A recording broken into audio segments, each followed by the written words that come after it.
G.R.. शिक्षण या आपल्या यूट्यूब चॅनलमध्ये आपणा सर्वांचं पुन्हा एकदा सहर्ष स्वागत। राज्य सरकारी कर्मचारी, निमसरकारी कर्मचारी, राज्यातील पेन्शनधारकांसाठी आताच्या घडीची मोठी महत्त्वपूर्ण अशी बातमी समोर आलेली आहे।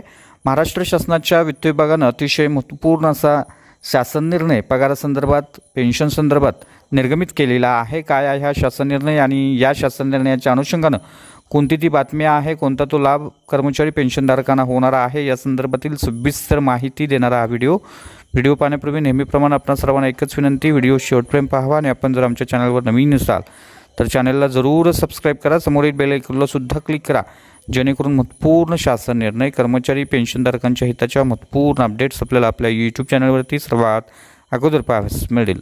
जसे की आपण स्क्रीनवर पाहताय, महाराष्ट्र शासनाच्या वित्त विभागाचा दिनांक 14 जानेवारी 2025 रोजीचा महत्त्वपूर्ण शासन निर्णय शासकीय कर्मचारी त्याचबरोबर पेन्शनधारकांचं वेतन, पेन्शन, भत्त्यांचं प्रदान करण्यासाठी अहरण व संवितरण अधिकारी यांचं बँक खातं, त्याचबरोबर निवृत्ती वेतनधारकांचं वैयक्तिक बँक खातं उघडण्याकरता प्राधिकृत जिल्हा मध्यवर्ती सहकारी बँकांची जी यादी आहे 2024-25ची यादी सुधारित करण्यासंदर्भातला महत्त्वपूर्ण असा शासन निर्णय आहे। या अनुषंगानं आता सरकारी कर्मचारी आणि पेन्शनधारकांचं पगार आणि पेन्शन जे आहे ते जिल्हा मध्यवर्ती सहकारी बँकामध्ये होण्यासाठी हा महत्त्वपूर्ण असा शासन निर्णय आहे। म्हणजेच राष्ट्रीयकृत बँकांच्या बरोबरच मध्यवर्ती बँकांच्या मध्ये सुद्धा सरकारी कर्मचारी आणि पेन्शनधारकांचे पगार पेन्शन जे आहेत ते होण्यासाठी हा महत्त्वपूर्ण असा शासन निर्णय आहे। याच्यामध्ये शासकीय निधीची सुरक्षितता विचारात घेऊन आर्थिकदृष्ट्या सक्षम व नियमानुकूल व्यावसायिकता बाळगणाऱ्या तसेच इतर काही निकष पूर्ण करणाऱ्या जिल्हा मध्यवर्ती सहकारी बँकांसंदर्भात सहकार, वस्त्रोद्योग व पणन विभागाकडून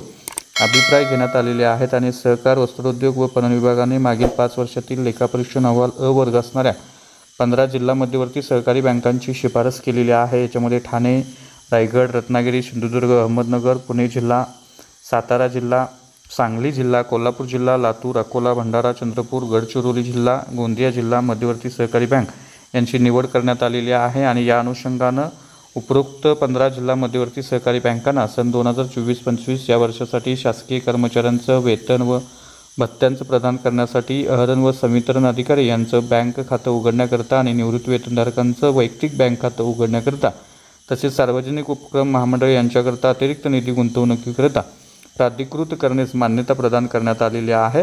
या अनुषंगानं आता या नमूद 15 बँकांनी वेतन व निवृत्ती वेतन प्रदानाकरता शासनासोबत आवश्यक करार करणं अनिवार्य राहणार आहे आणि या अनुषंगानं सरकारी कर्मचारी आणि पेन्शनधारकांचा पगार पेन्शन जो आहे तो त्यांना या मध्यवर्ती बँकांच्या माध्यमातून करता येणार आहे। त्यांचं खातं या बँकांच्या मध्ये उघडता येणार आहे आणि आपला पगार जो आहे तो या जिल्हा मध्यवर्ती सहकारी बँकांच्या मार्फत करता येणार आहे। त्यामुळे निश्चितच सरकारी कर्मचारी पेन्शनधारकांसाठी अतिशय महत्त्वपूर्ण बातमी आहे असं आपल्याला म्हणता येईल। तर हा होता अतिशय महत्त्वपूर्ण व्हिडिओ, महत्त्वपूर्ण बातमी। अशाच महत्त्वपूर्ण बातम्यांच्यासाठी, रोजच्या महत्त्वपूर्ण शासन निर्णयासाठी चॅनलला सबस्क्राईब करा, व्हिडिओला लाईक करा, आपल्या मित्रपरिवारामध्ये शेअर करा। धन्यवाद।